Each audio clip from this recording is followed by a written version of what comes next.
Next week is my son's birthday, so I'd like to order a cake for 20 people, Emily said. Hearing this, I fell silent. 20 servings is not something a regular person would request, or so you'd think. But she must have said it, knowing I couldn't refuse. Understood, I muttered softly, and Emily smirked unpleasantly. But I'll be the one having the last laugh. Determined not to let her have her way, I clenched my fists. My name is Rothy. I'm just a regular housewife who works part-time at a local supermarket. My only son, Nicholas, graduated from college and found a job at a company nearby. We're a happy family, living together harmoniously. However, there's one unpleasant person at my part-time job. Her name is Emily. Emily's dad, Christopher, is an executive at this supermarket. Apparently, she used to work at a different company and transferred here about 2 years ago. Despite being a full-time employee hired mid-career, us part-timers, including me, have been here longer. But from the beginning, Emily has been arrogant, ignoring advice and guidance.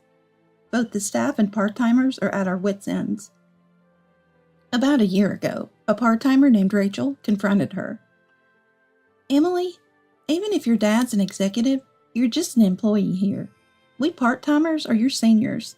You should speak respectfully and listen to our advice. I thought Rachel was amazing for saying what no one else would. However, soon after, Rachel was transferred. The distance made it impossible for her to commute from home, so she had to resign. Everyone thought it was Emily's fault, but nobody dared to say it out loud. Since then, no one dares to oppose her. The supermarket where I've worked for a long time is part of my life and a place where I belong. It's more than just a job. It's a cherished place. I often hang out with my part-time colleagues, and apart from Emily, we have good relationships. Then one day, as I continued to work, hoping for these happy days to last, something happened. Mom, I'm thinking of getting married, Nicholas announced. My husband Dylan and I were overjoyed. Truth be told, I always wanted a daughter. To go shopping together, have tea together.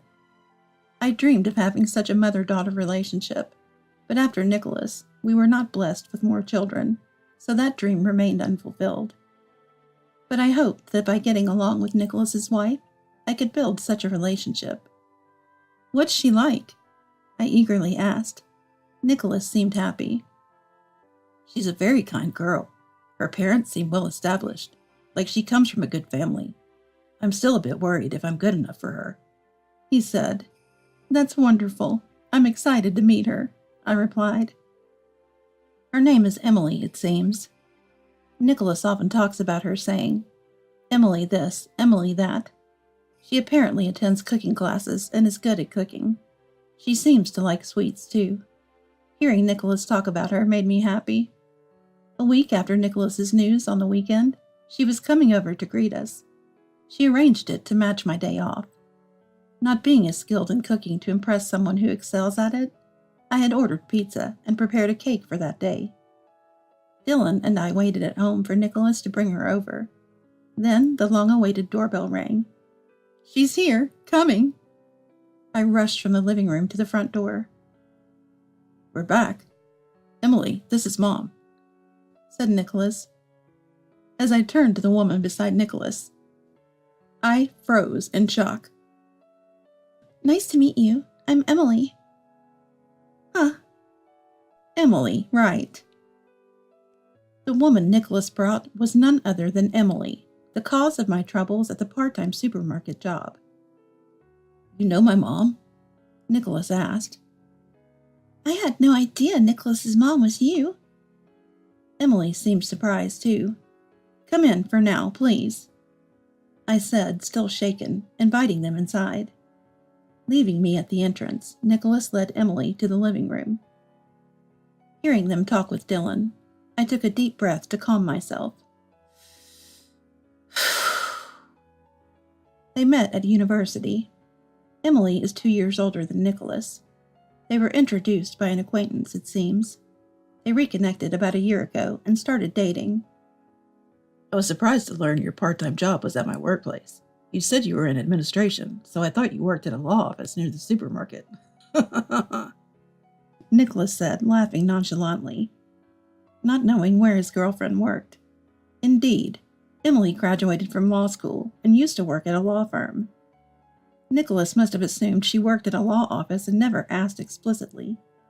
While we chatted around the pizza, I could only force a smile. I still couldn't accept the reality, wishing it was just a dream. I'm truly surprised to think you're Rothy's son. I've been under your care at work, said Emily, feigning innocence, as if she treated us part-timers as anything but slaves. That's not true. I'm sure everyone's grateful for someone like you. Mom always says she enjoys her job and that there are nice people at the supermarket, Nicholas said. That's nice to hear. Certainly, it's not a lie, but I never intended to include Emily in that group of good people. Naturally, I couldn't say such a thing, so I stood up.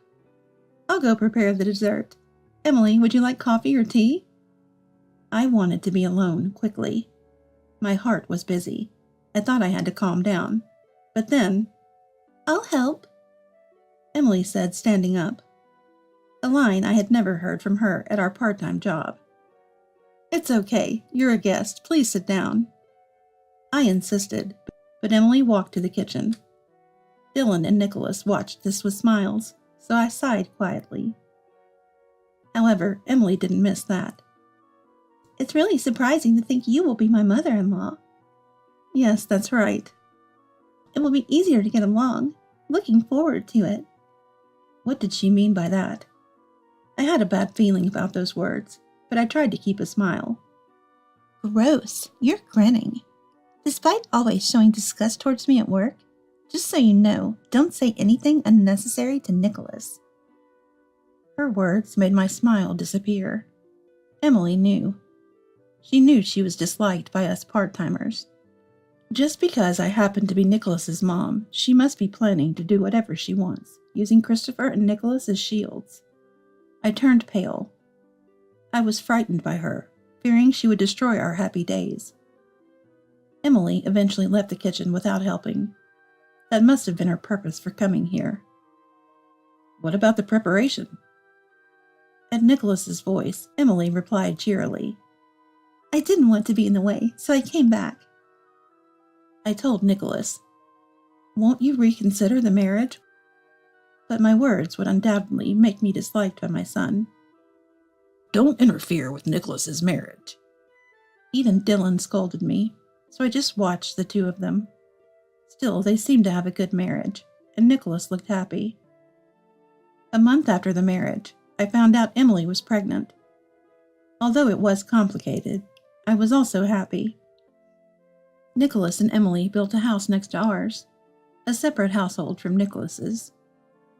Dylan told me, you should be a little more considerate.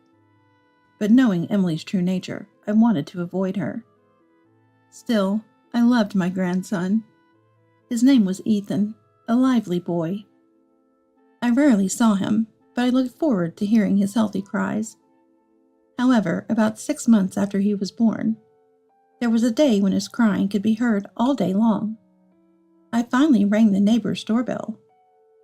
What is it? I said, hello, probably because I was the one who called out. Emily, who seemed to have been asleep, came to the door knowing it was me. I was worried because Ethan has been crying nonstop. Is everything okay? I simply stated the reason, but Emily looked annoyed. Are you saying I'm neglecting Ethan? No, that's not what I'm saying. I was just worried. If you're tired, I can watch him or help in any way. I hastily said, but Emily didn't seem to hear. Dealing with modern kids is difficult. In the end, I was turned away, and Ethan kept crying. But a few days later, Rothy, could you watch Ethan for a bit? Emily came to our house with Ethan in her arms. Yes, of course. I was just turned away recently. What's this about? As I tried to understand the situation, Emily left Ethan and his things at our house and left. Oh, Ethan's here. Dylan, noticing the exchange at the entrance, happily took Ethan from my hands and went to the living room. I followed Dylan, carrying the baggage. Since then, Emily started leaving Ethan with us frequently, from morning till night. It's like a daycare, and I have my part-time job. Emily is on parental leave. I did say I would watch him, but there's a limit. I talked to Dylan and Nicholas, but they don't seem to take it seriously. Eventually, I had to take time off work or ask Dylan to watch Ethan for a short time, then rush to and from work.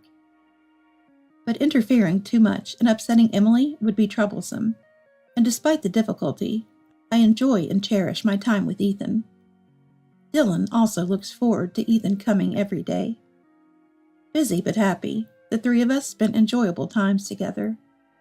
Half a year later, Ethan's first birthday was a week away, and I was pondering what to give as his first present. Do they not celebrate the first birthday in a big way? In the past, birthdays meant inviting relatives for a celebration, but there's no invitation from Nicholas or Emily. They must be planning a modest family celebration. While I was looking at my phone thinking this, I received a call. It's Emily. What could it be? I answered the phone, suspicious of the unexpected call from Emily, who usually doesn't contact me. Hello. Oh, Rothy. As you probably know, next week is my son's birthday, so I'd like a cake for 20 people. What? Surprised by the sudden request, I was at a loss for words. What do you mean? Just what I said. We're inviting relatives for a celebration, so I'm asking for the cake. I plan to serve a course meal, so I can't manage the cake too. Plus, I thought I'd give you a chance to show off. Aren't I kind? My mind was filled with question marks. We weren't even invited to the celebration, and a cake for 20 people is not something a regular person would request.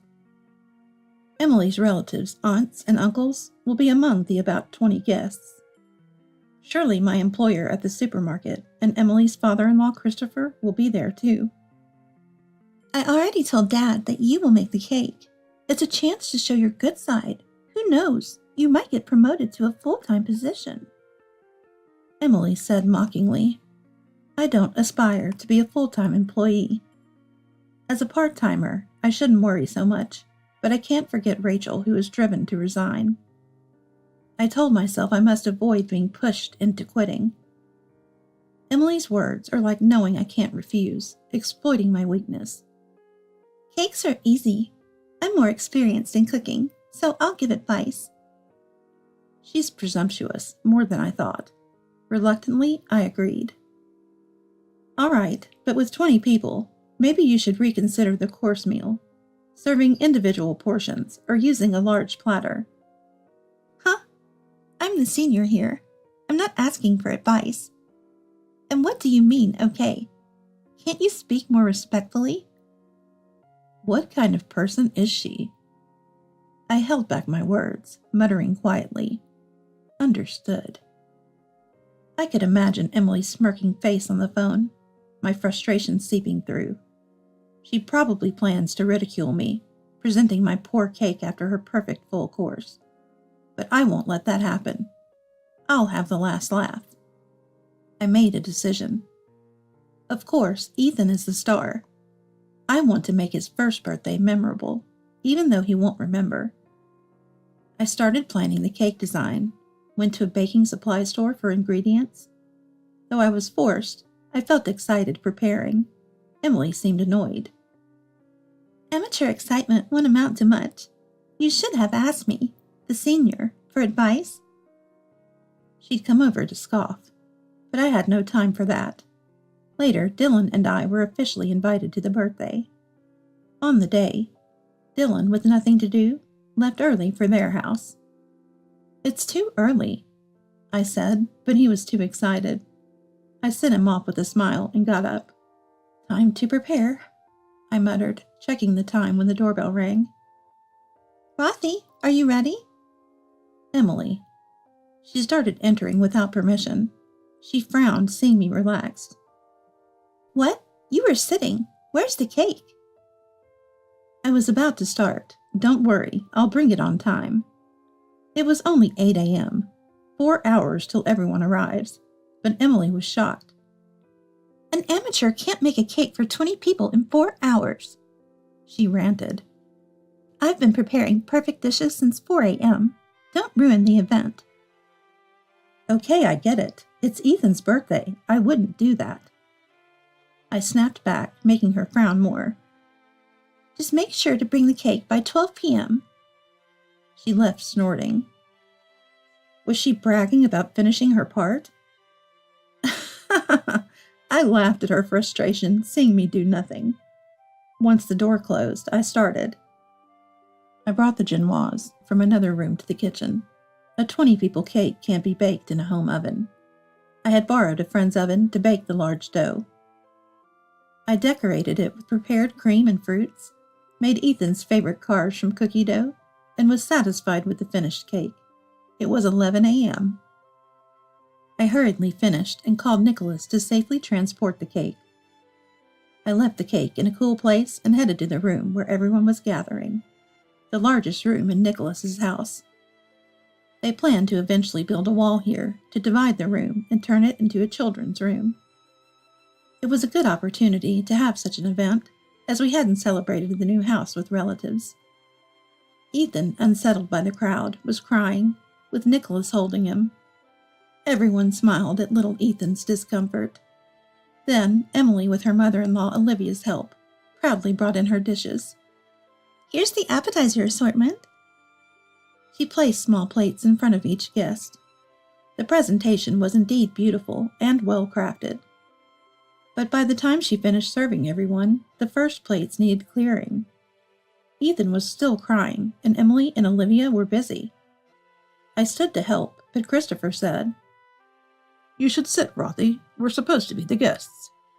Indeed. I agreed and sat back down. But the situation looked tough. I took Ethan from Nicholas and suggested he help Emily. As soon as I held Ethan, he became happy and started laughing. Everyone was charmed by this, but Emily looked displeased. Emily couldn't treat me like a pawn anymore, especially after hearing Christopher's earlier words. Christopher had been attentive, asking me about my job and Emily. I couldn't tell him everything, but our conversation brought up Rachel, who had been forced to resign. Did he really do that? He didn't seem like such a person. The dishes served at intervals of 10 minutes each were somehow completed. But judging by the relatives' reactions, it didn't seem they were fully satisfied. No matter how confident in her cooking, Emily should have considered serving family-style dishes, given the guests and situation. The dishes are all served. Did everyone enjoy them? Emily said this with a happy expression. It seemed she was the one most satisfied. Olivia, next to her, hadn't eaten anything and looked distressed, which was pitiable. And Rothy has made Ethan's cake. It's ready, right? Emily turned to me. Yes, I'll bring it. I asked Nicholas for help and brought in the large cake. Emily's nieces and nephews gathered around the big box. Dylan held Ethan, who didn't show interest yet, but the adults were curious about the large cake box. Here it is. Nicholas and I opened the box. Cheers erupted at the sight of the cake we revealed. The children's genuine reactions were delightful. I couldn't help but smile. The relatives were impressed, asking, Is this store-bought? Did you really make this? And they took pictures. However, Emily, in a voice that cut through the calm atmosphere, exclaimed loudly, What? You said you'd make it, not buy it. I wanted a unique cake for Ethan. She must have been tired and hungry, her anger peaking with everyone's positive response to my cake. I did make it. Lies. You weren't doing anything this morning. The genoise was already baked, and the decoration was ready. Emily was surprised. Geno? Genoise. It's a type of sponge cake. I've always called it that. I smiled at Emily. Genoise. Huh. Christopher laughed. Then Dylan explained. Actually, my wife used to be a pâtissier. A pâtissier? I couldn't bake a cake for 20 people in our oven, so I asked a friend's shop to borrow theirs and baked it yesterday. When I said that, Emily knelt down. She must have been upset, her plans having gone awry. It was fun to bake such a large cake after a long time. Thank you for the opportunity, Emily. Now let's take pictures with Ethan and the cake. And then we can all enjoy it. Seeing everyone's smiles was the most gratifying part. Ethan, too, smiled, influenced by everyone's joy. The group photo showing Emily's strained face and everyone else beaming seemed worth keeping without any malice. While everyone ate the cake, I held Ethan. He happily ate his own cake, made of yogurt cream and banana pancakes. After seeing the relatives off and cleaning up with Olivia, I finally had a moment to relax. Ethan is really attached to you, Rothy, Olivia said, watching Ethan in my arms as we all took a coffee break. Nicholas responded, She always looks after him. I didn't miss Emily's stop-it expression, but before she could react, Christopher did. What do you mean, always? Aren't you on parental leave? His question made her flustered. Well, not always, just occasionally, like when I go to the hospital, she said. I gave a wry smile, unable to say anything. You can't be going to the hospital that often, can you? Nicholas, realizing his slip-up, looked uneasy. Christopher, noticing today's events and Emily's behavior, seemed to have his thoughts. Don't lie. Tell the truth, he demanded. Emily murmured in a small voice. I left him when I went out with friends. Is that all you burdened her with? You didn't know Rothy was a patissier, did you? Then why did you ask her to make such a big cake? Surely you weren't trying to be mean to her. At Christopher's words, she turned red and fell silent. Caught off guard by the situation, Nicholas was flustered. Apologize to Rothy, he said. Told to do so, Emily looked at me with tearful eyes. Then, in a soft voice, she murmured, I'm sorry. Christopher then politely bid farewell to Dylan and me. I'm truly sorry for the trouble my daughter caused. It's all right. We understand you're busy, but please come to visit sometimes, we replied, seeing off their parents-in-law. Regarding Rachel, it seemed Christopher was not involved. Emily had persuaded the manager to transfer her. After I inquired about it, Christopher, learning the truth, disciplined the manager. Emily had to resign at Christopher's behest.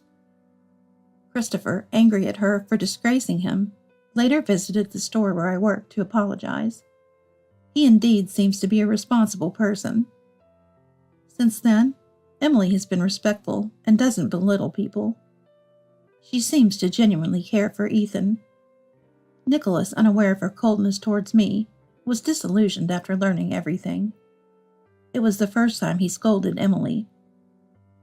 Emily realized her mistakes and became much more subdued, as if she had changed as a person. She probably had been acting as she pleased, misusing Christopher's influence and thinking herself important. Being reprimanded by her father and husband at her age was a humbling experience. While I inwardly chuckled at this, I felt relieved looking at the photo from that day. Afterward, I naturally continued my part-time job. There was no longer the needless burden of unexpectedly taking care of Ethan, so it didn't cause any issues with my shifts. I've been enjoying my time as usual, going out with my part-time colleagues. Emily's attitude has changed. She no longer behaves like before, and has even asked me to teach her how to bake cakes. I was genuinely happy about this.